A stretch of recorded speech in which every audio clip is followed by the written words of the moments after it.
Hello, and thank you so much for joining us for our 5 days to feel more sane challenge. Today is day number 1, and so this video is going to be just a little bit longer than subsequent videos through the week. But let me just take a moment and introduce myself. I'm Jessica Russo. I'm a 200-hour certified registered yoga teacher and also an Ayurvedic health counselor. Ayurveda is yoga's sister science, so very similar to traditional Chinese medicine in that it's a way of approaching the mind, the body, life, and disease with a very proactive, preventive perspective. So all of my practices, guidance, counseling, it's all based on these Ayurvedic tradition. And Ayurveda itself is 4,000 years old, so it's a pretty time-honored system of approaching life. So anyway, you're going to get to see some of the great things about Ayurveda is that it's approachable, affordable, and adaptable. So this week is your opportunity to approach it how you like, allow it to approach your life. The Ayurvedic practices allow them to approach your life in a way that is comfortable and works for you. Affordable. These practices that we're doing this entire week are free. Most of them are going to cost you very, very little time and very little energy, but then the return on that little bit of time and energy investment is exquisite. It tends to be tenfold or manyfold beyond what you've put into it. And then it's adaptable. So just like you're approaching it and it is approaching you with this kind of reciprocity, you're going to adapt it the same exact way. So this is not a one-size-fits-all system of approaching your health and your life. So there are really endless ways to make these practices work for you. So that said, one of the tenets of Ayurveda is to have very intentional self-care. So to be very strong in creating your energy container for the 24 hours that you get in each day. So what are some of the elements of self-care? I think they would be physical. So obviously, a lot of times we think of self-care and we think of getting a facial or a massage or mani-pedi or whatever, but really physical can be anything like sleeping or eating good food for you or making sure that you get the right kind of exercise at the time you need it. So physical self-care. You've got psychological, so the input, your sensory input, things that you get into your mind on purpose, that affects your psychology. So if you approach your sensory input in the same way that you would approach your food, you want to take in healthy things into your mind so that you can have the strongest, healthiest mind possible for you. And then the same thing, so another element of self-care would be social. So once you've taken care of your body, you've put in good things in your mind, then you're now ready to start ebbing and flowing with those in the world around you, and those in the world around you are affected by your energy, you're affected by theirs, and then there's this, again, this give and take. Your social life definitely is a vital part of how you care for yourself. So, in addition to the elements of self-care, I'm going to touch on self-care being a way to build a purposeful container for the rather limited time and energy that we have during the day. I mean, we all only have 24 hours in a day. And none of us have unlimited energy. So none of us can go for very long stretches of time without eating or sleeping before we start to kind of fuzz out. And we can't be as good in our mind, in our body, or in the world around us. So conscious self-care is a way to become aware of the ways that you are needlessly leaking energy. And nobody is perfect. on their self-care rituals. Everybody can use a little bit of tweaking from time to time. So that's what we're doing now. So even if some of your practices that you have that I'm going to touch on through this week, even if you already have them, this is a really good time. Just take a step back, re-examine what's going on, and shift your focus and just sort of improve and judge your kind of self-care routines. So in that way, you won't be leaking your energy, and you'll be able to know when to say, okay, enough is enough. No, and in that way, you're honoring yourself, and you are harnessing the power of your mind, your body, your mental power, your digestive power, your emotional strength, and all of those things are really necessary to forge ahead in this life that we live, especially since we all only have 24 hours in a day and nobody has limitless energy, at least forever.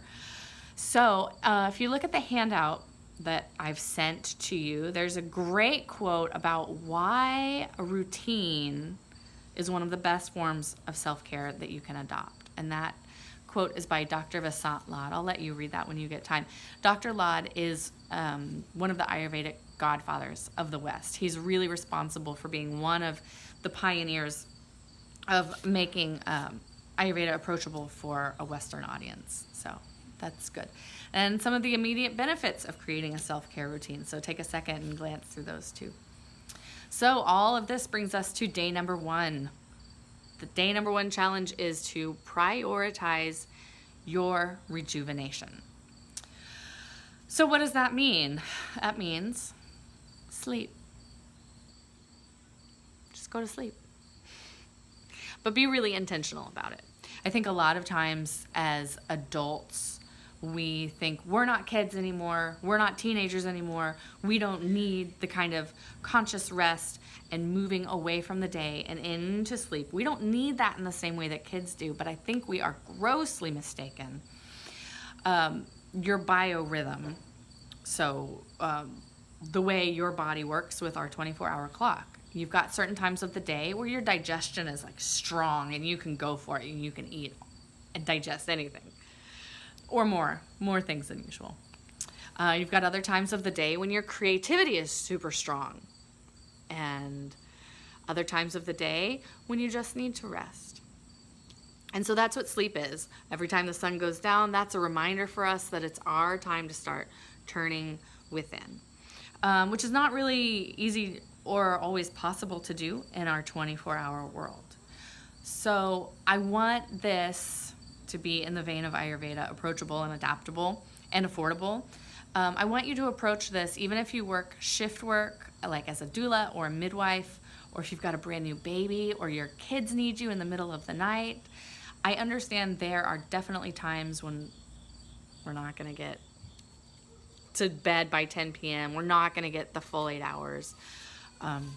So it's just really a matter of working around that. So I'm hopeful that if not this week, then sometime soon you can revisit these practices to getting to bed. So I'm just going to speak to you as though you are able to get to bed early every night this week. And if you're a go-getter, you can start tonight and get an extra day in your challenge. So the hours between 10 p.m. and 6 a.m. is a really important time for your body to do its most important work. If you think about it, it's really your mind and your body's way of deep cleaning itself. If you think about somebody who works in an office, and let's just say they work all the time, they work really long hours, and everybody else is gone from the office for the day, but then the cleaning crew comes in, and they pop their head in, and they say, hey, Jane, we're here to clean your office. And Jane says, no, I'm working, come back tomorrow, I'm working too much. And then she works.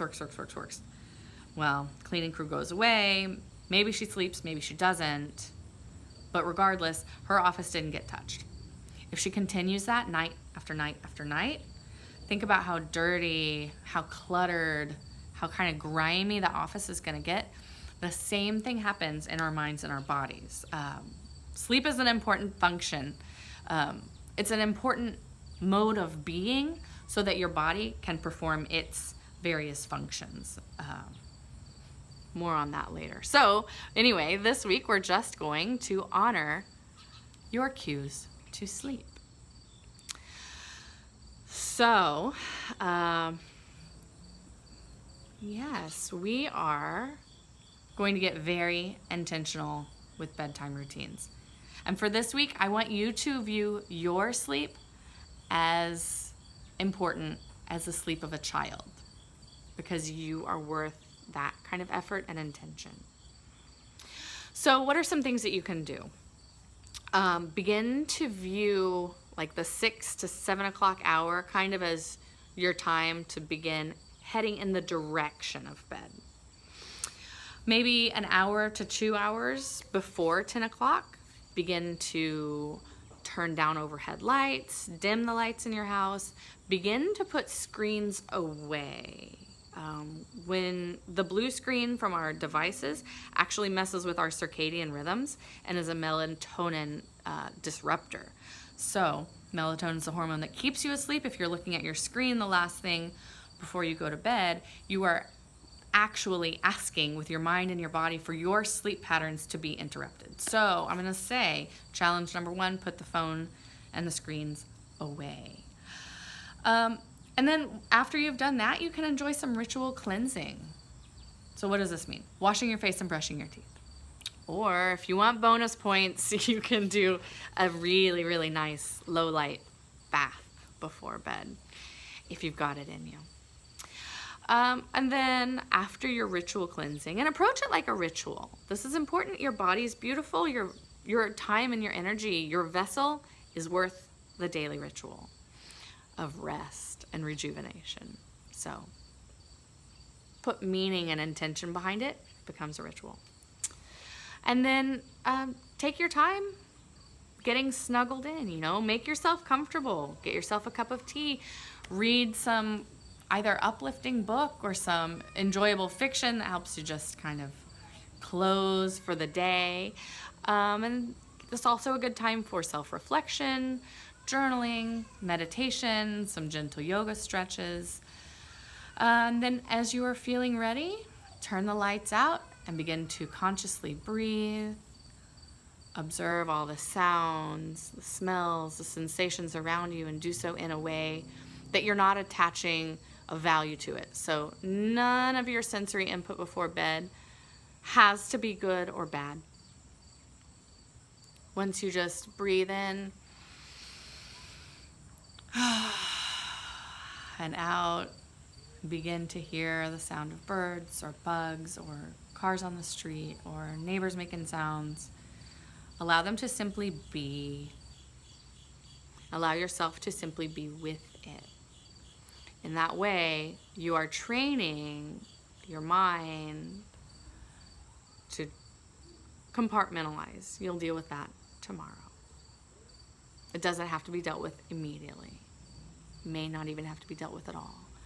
Okay, so in that way you are unhooking from the control of the external stimulus. You're moving it into control of your mind and your body and yourself.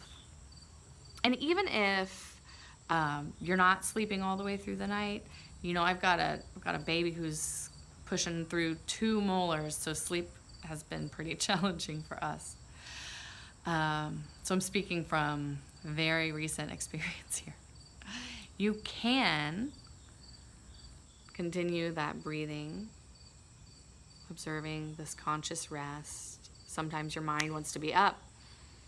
Allow your thoughts their space. See your thoughts drifting over your face and over your mind like clouds, like stars.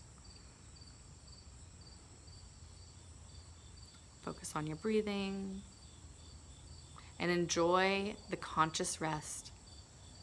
Enjoy the stillness. Maybe you drift back to sleep. Maybe you drift into sleep. Even if you don't, you're resting on purpose. And by doing so, you're allowing your body to do its really exquisite sleep time functions. So that would be like sleep option number 2. Yes. Secondary to sleep is just conscious rest. So that's what we have for day 1. Go ahead and get a start on it early by getting to it tonight, or do it tomorrow. No matter what, do it tomorrow, and then we'll keep it coming. So feel free to be in touch with me if you've got any questions, comments, concerns, and thank you so very much for joining me, for being a part of this. Looking forward to touching back in with you very soon. Namaste.